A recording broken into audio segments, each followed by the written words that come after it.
buli muntu yenna abadde akwata engalabi yo n'ogiteeka mu kamera n'ojja n'onenya omusajja nga bw'ayonoonye struggle era bw'atalina kiddako ekiseera gwe otulaga ekiddako nga yetaliiwo mwami Kyagulanyi waliyo se n'ofulumya eggwanga kati wafulumya eggwanga abadde bagaa nti onoonye struggle twagala lugendo okukomawo nga bo bajjeko mwami Museveni nga bagitereezezza kubanga muzanyidde ku bwongo bw'Abannayuganda mulowooza tebategeera nga bamwe batugamba nti mwami Kyagulanyi ayonoonye struggle mumaze emyaka 30 mu by'obufuzi bya wano nga mwami Kyagulanyi alina eri akuba miziki gye ali mu bulamu butali bwa byabufuzi azze emyaka 7 mulimu mujjonkera ngira bwayonoonye struggle kati afulumyemu mugitereeze taliiwo kati kyekisera mutulage timumubadde b'amaanyi nera agenda okudda nga ye n'abantu tebakyamumanyi ne ku mapu nga yasiimuulwako mu struggle mujja kuba mugitereezezza ngeri eri ku sayidi yammwe anti ye yagyonoona bino si byakwebuzaabuza kyangu nnyo abadde agyonoona avuddewo kati mugitereeze naye bukyanga yagenda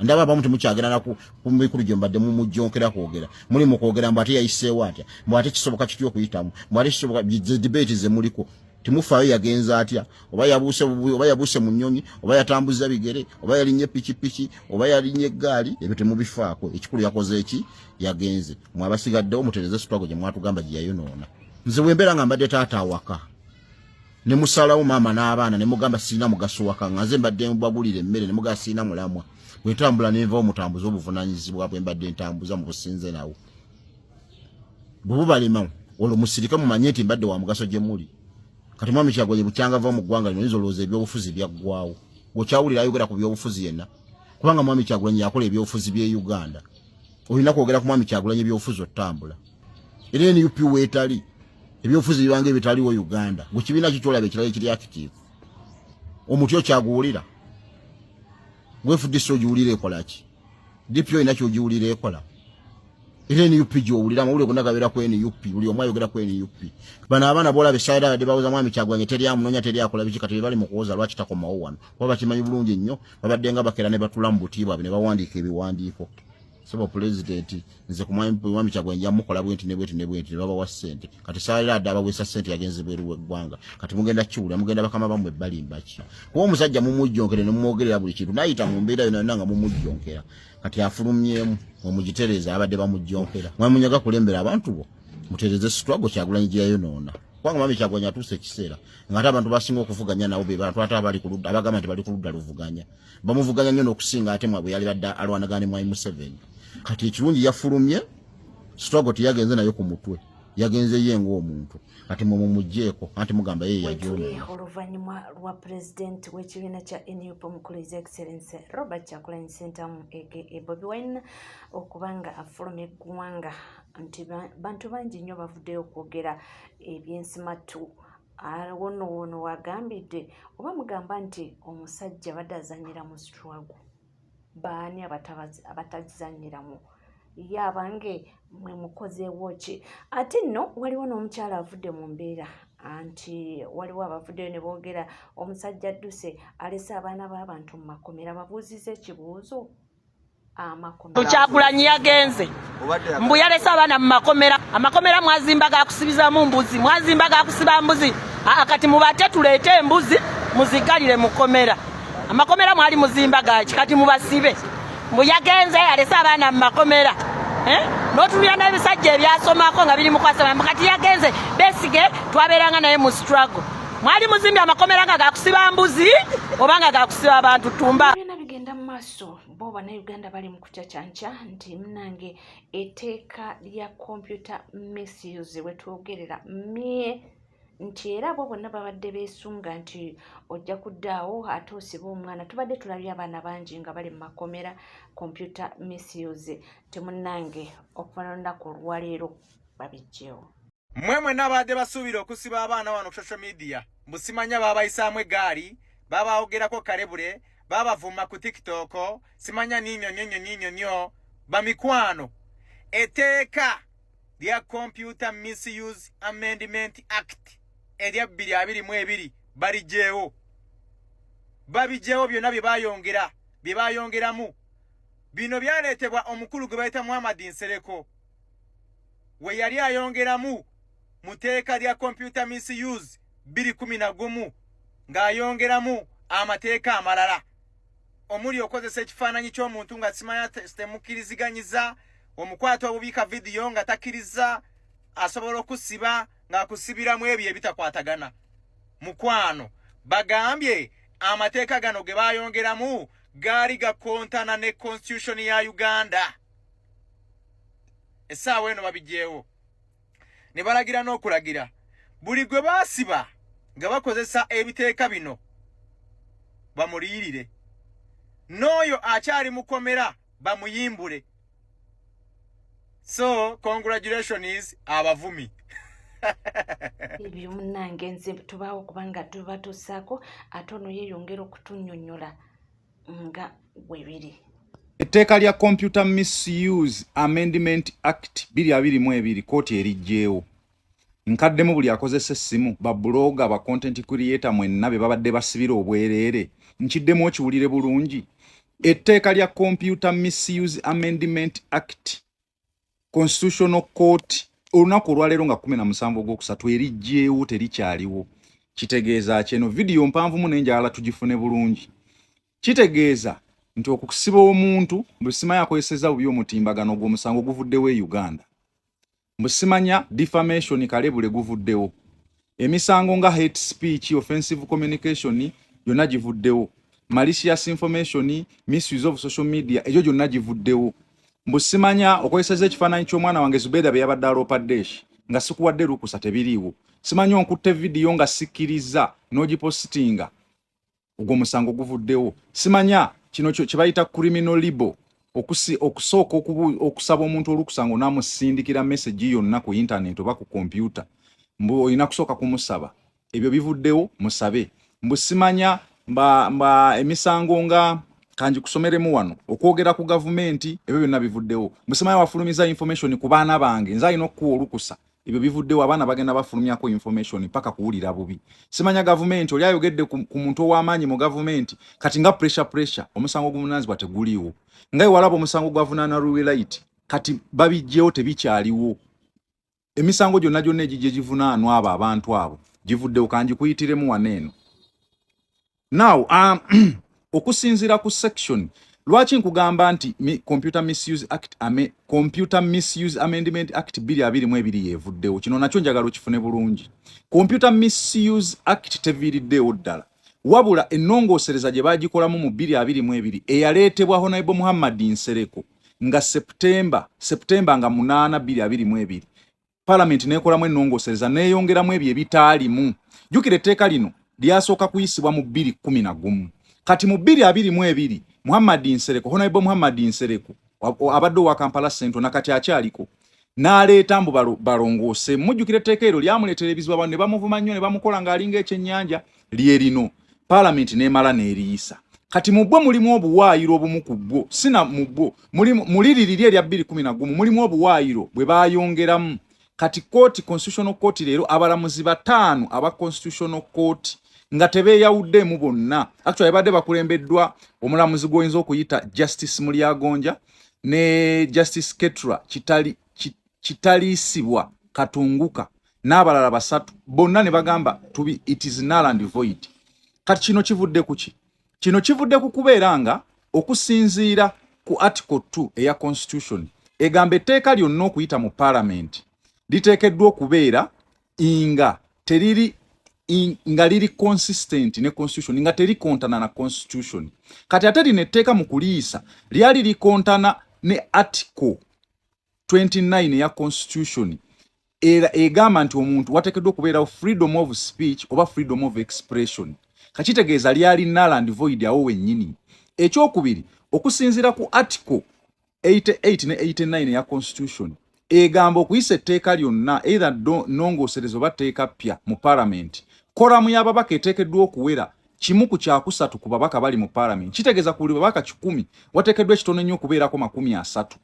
Kati ababaka baba 5 kitegeeza bateekeddwa okubeeramu ababaka ekitono ennyo nga 16. Kati bagamba ne koramu teyawera, kitegeeza biri null and void.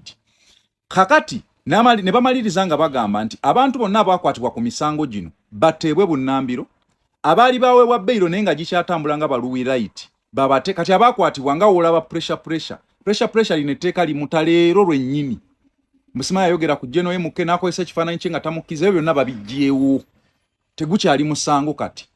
Baluwi right kati ate n'ayongerako n'agamba nti n'abaakwatibwa kubanga etteeka gavumenti yaliisa mu bukyamu baliyirirwe. Obadde okimanyi nti Luwi right okay tebaamusalira. Okay neera baamusiba Luwi right okimanyi nti asobola okuddayo lwakuba kati wano obogenda mu civil court. Obogenda mu civil court n'osaba bakuliyirire. Kye kimu ne pressure singa bamuta. Pressure naye asobola okugenda n'asaba bamukole ki bamuliyirire. Kakati omwo mwalimu sections zino kanzi kusomere bulungi nnyo. Mwalimu section 11. Eno section 11 yali egaana omuntu yenna okwata omuntu video oba voice nga takukkiriza babijjeewo bagamba omuntu mukwata oba akukkiriza oba takukkiriza mukwate. Naye nga tebiri obusini ng'ebyazoganya. Naye bino mbusimanya kwata omuntu mukwate video ato ogiteekeyo.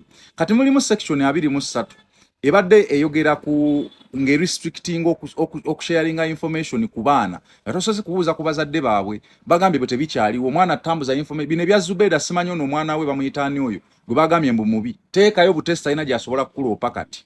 Waliwo section 26 eno yebadde criminalizing hate speech oba kyoyinza okuyita malicious information.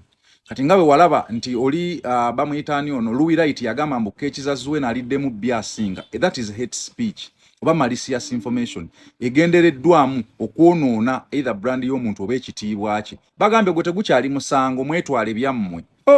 Kati mulimu section 27 eno yebadde egaana unsolicited information unless in the public interest. Nti omuntu unsolicited information wano kamala okukunoonyeza kye kitegeeza.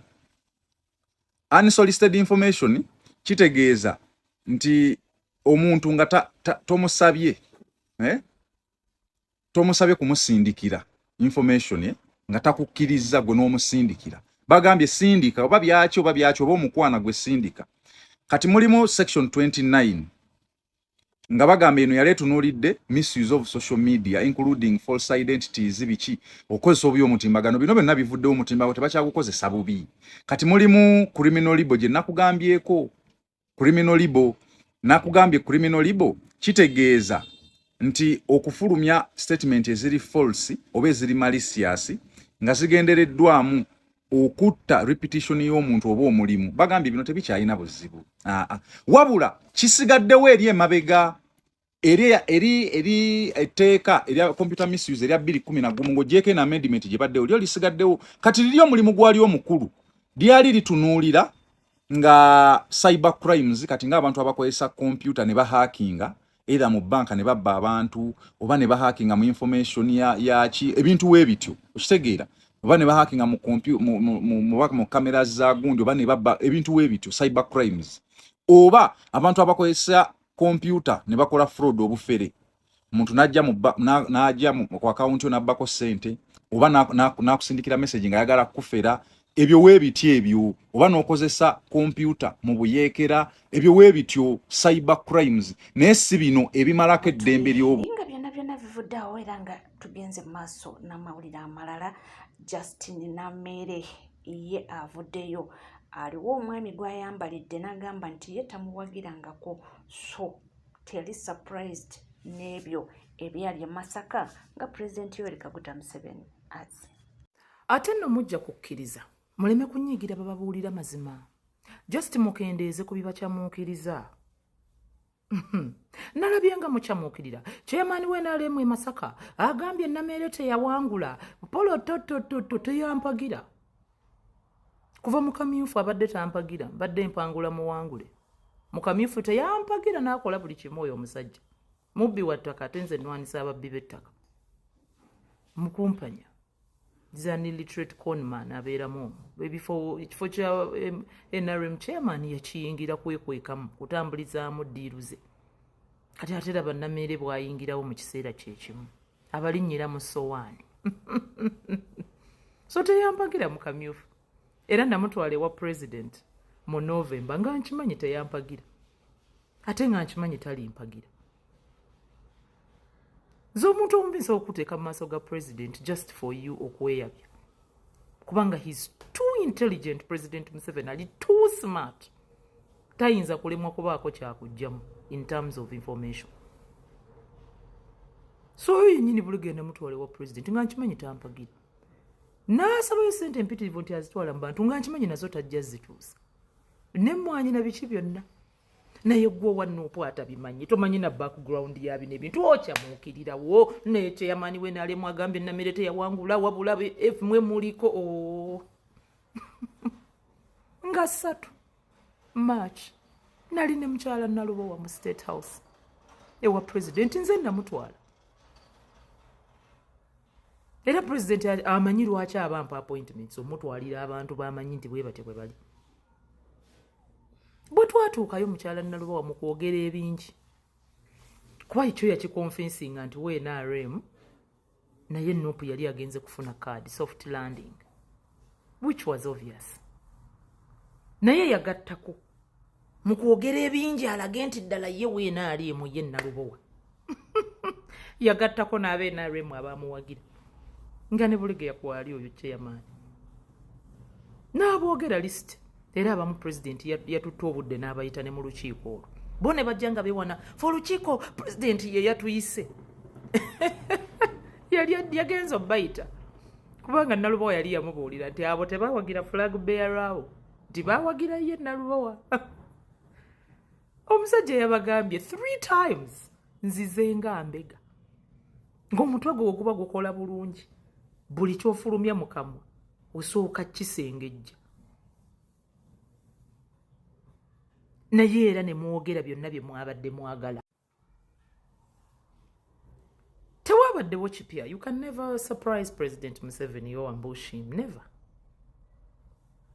yagenza okujja e Masaka nga 11 March nga 3 March a week ago yali yasinkana nange ne Nalubowa nze namutwala era nze nasaba appointment Nalubowa n'ayogera ebyekunsi ne muggulu byonna byayagala n'aboogerayo Babulegeya ono teyawagira Namere ono teyamuwagira ne bamubuuza n'enkiiko ze zaatuulanga n'azoogera president yagenza okujjanga buli kimu akimanyi era Bulegeya bwe yakuta omuzindaalo n'aleekaana Namere teyawangula ayogedde awaayidde abasirikale ba SFC ayogedde byonna ebyekisiro yamugambye kimu bwakya mujinga weewe toka n'amugobako kazindaalo n'amuga ebyo biri mu kkooti nti era biba biri mu kkooti nti kale genda obeere omujulizi genda mu kkooti obeere omujulizi wa Nalubowa kuba yabadde addamu omuntu already gwamanyi tewabaddewo surprise ku side ya president so mukendeeze abawagizi ba Nuupu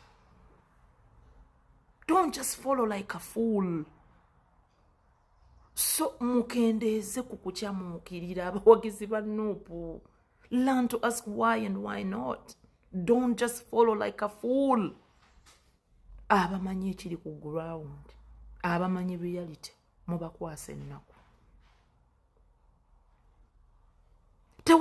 bwe babagambye nti chairman we NRM yes to say n'agamba President Museveni nti Namere teyawangula temwafuddeyo kubuuza president n'amuddamu ki these are pertinent questions temwafuddeyo kubuuza gwe yakigambye yamuzeemu ki ye yakyogedde avudde ku ki kwa Bulegeya basoose mulopa ttaka lye yabba simanya biki amayumba g'abantu gayagala otwala abakazi nga bwe bali mu lukiiko bakaaba abakansala baataawo ssente zaabwe za fulaaga biki mu kusituka ku muzindaalo ate yazeemu Namere teyawangula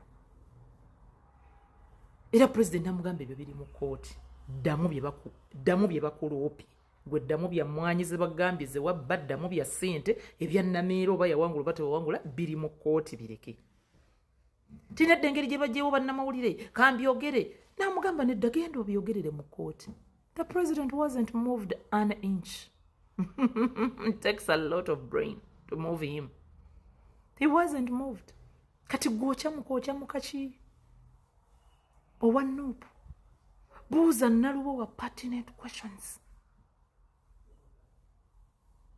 ebibuuzo weebiri bw'oba olaba mangu by'oteekeddwa gwe ng'owa Nuupu okubaako by'obuuza Nalubowa naye mubeera mu kukyamuukirira kati eyo kooti naye egenda kutuuka mulabe ng'ate bye baabakyamuukiriza si bwe biri tubawangulireyo mukomewo mugamba ate zikooti mbi oyo omulamuzi mwakeetikka abalamuzi babiri kati n'owookusatu mumugatteko naye mumwetikke